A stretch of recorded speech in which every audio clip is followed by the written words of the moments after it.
We are back for another Short Shifts episode. 10 minutes on the clock. Jeffrey Vechs has no idea what this topic is going to be. I think you're going to like this one, Vex. I think the listeners are going to like it too. You ready to go? Hey, Are you sure? You ready for the heat? hit me with it, baby. I want to talk about your favorite small area games in practice. Let's talk about Jeff Vechs' favorite small area games in practice, something that kids can go to their coaches and say, hey, you know what? I heard of this really cool game. Let's play it. Or coaches that are driving. Oh, man, I'm going to implement this in my practice plan today. Let's go. 10 minutes on the clock. Let's talk some SAGs, small area games. One of my favorite ones, probably my favorite one, is when coaches line up a net. Okay, you're in the offensive zone, right? You're on a face-off circle. They put one goal on one side of the face-off circle, and then one goal directly across through the dot on the other side of the face. So top of the circle, bottom of the circle, there's nets. All the players are in the slot, and they chip in a puck, and it's usually 2-on-2 or 1-on-1. There's no hiding in this, and the entire team is watching. I absolutely love it, strictly because I want to see who's going to battle. And then also who's like able to like battle under pressure, make a move under pressure. Usually when I would do this, and whether it was pro or college or juniors or whatever, if the puck goes out, the guys chip in a new one. So that probably is my favorite one. They're only like 15, 20-second battles, and it's just like you might get a whole bunch of pucks in there. So you got to also like react to new pucks and things like that. That would be my first one. I love anything battling down. Before you go to your second one, can I say one that's very similar to that? Yeah. Okay. So imagine this. The nets are literally in the exact same spot. So bottom of the circle, top of the circle.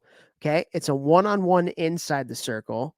And then there's two players for each team that are outside the circle, almost on like the back door of the goalies. Gotcha. So we call this one bubble hockey. So a coach chips one in, it's a 1-on-1, but as soon as like the one person gets it, it's almost a 3-on-1 because now he can use the two players that are basically standing right next to the goalie on the back door. And so it's kind of like bubble hockey, right? So now all three of those guys, they have to stay still and they cannot enter the circle. They cannot enter the circle, right? When they cannot go past, yes, they can shoot, and they cannot go past the hash marks either. So they have to stay on their side. Love it. And so it's a lot of offense. It's a lot of goals. It's a great kind of goal scoring game. Great puck touch game. So there's a little battle for 1-on-1. Whoever gets that puck, boom, they're going to potentially either shoot it or pass it to one of those guys that are on the back doors. We did this drill all the time when I was coaching in Windy City. Like, we loved it. The kids love it too. Yeah, that's super fun, dude. I love that. And I've done that where it's maybe like half ice, 3-on-3, and we called it Gretter, and you'd have one guy behind the net that you could pass to, and like the guys couldn't forecheck him. He had to stay behind the net. He could move, but he wasn't allowed to shoot. So like anything like that where it's forcing you as the defensive player to have your head on a swivel, I love that because it's massively important at the higher levels to like be able to find my guy, find the puck. Where do I need to be? Where does my stick need to be? Not lose your guy, that type of thing. So I love those drills where you have anybody behind the net while you're doing your small area games. I llove that one. For sure. So there's like 3 drills right there, kind of 4 actually, because you got the half ice with Gretter, half ice with 2 guys. Can you elaborate on what Gretter is for some of the younger kids?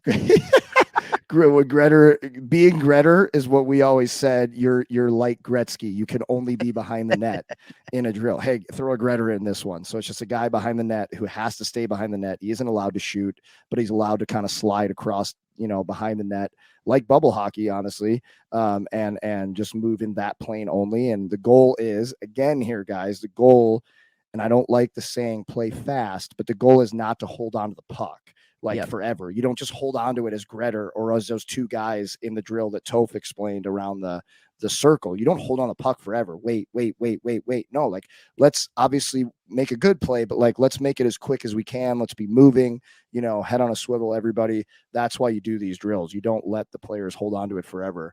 Another one that I really liked, but this is more like a power play game, is blue line down. I'm sure everybody's done this. Blue line in. You got everybody across the blue line. You put cones right down the middle of the zone. So from like cones. You hit 2 wet. Those could have been wedding guests. They were cones. All right. Wedding singer. So it's Thank you. literally right down the middle of the ice. You put cones, and on one, there's a net on the goal line on each side of the ice. So pretty much at the bottom of the circle, but on the goal line, there's a net on each side. There's 3 or 4 players on the right that are on offense. There's 3 or 4 players from a different team on the left that are on offense, and then vice versa, defense. So if it's black and white teams, you got black offense, 4 players, 3 white defense on one side. On the other side, that's flip-flopped. 3 whatever, black, 4 white.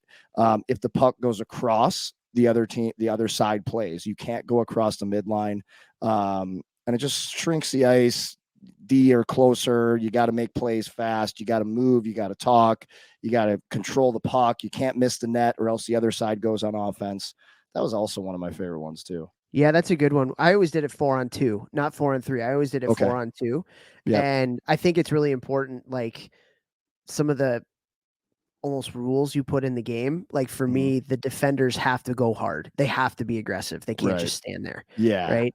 Love that. And the players with the puck, like I typically in those types of games, I give some kind of a rule where they can only hold on to it for like 2 seconds, or they can't stick handle. Right. So they have to get it, move it. And so, yeah, that's one that I like as well. One of them. I want to hear yours, but I want to say this real quick, guys. With any game, with any small area game, reverse engineer what you want to work on. Like if your team is not good at blank, create a game that works on blank, and then make sure that you have rules facilitating that they have to do the drill a certain way that's working on the skill that your team needs to be better at. Right. And then really adhere to those rules. Can you give an example? Can you give an example? Like you just said, Topher said, okay, maybe your team defensively likes to sit back and isn't attacking. D-men, whether it's forward or D in that power play drill, you have to relentlessly attack the puck.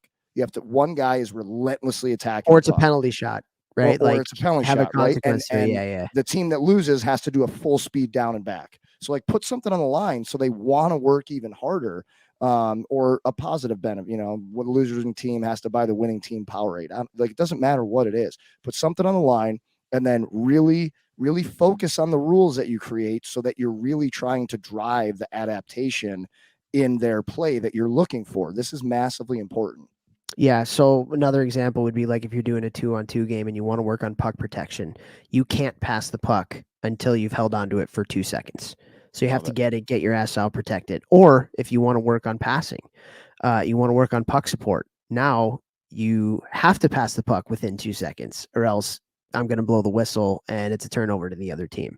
Like there's just some 2 passes before a shot can happen. Yeah. Any rule that you need to make to facilitate the adaptation that you're looking for, come up with those rules. Yeah, maybe it's a drill where your team is not getting to the inside, your team's not getting net front traffic. Well, you don't count the goals unless there's a screen in front of the goalie. Like there's so many different things that you can do to like you said, to facilitate the thing that you're trying to work on.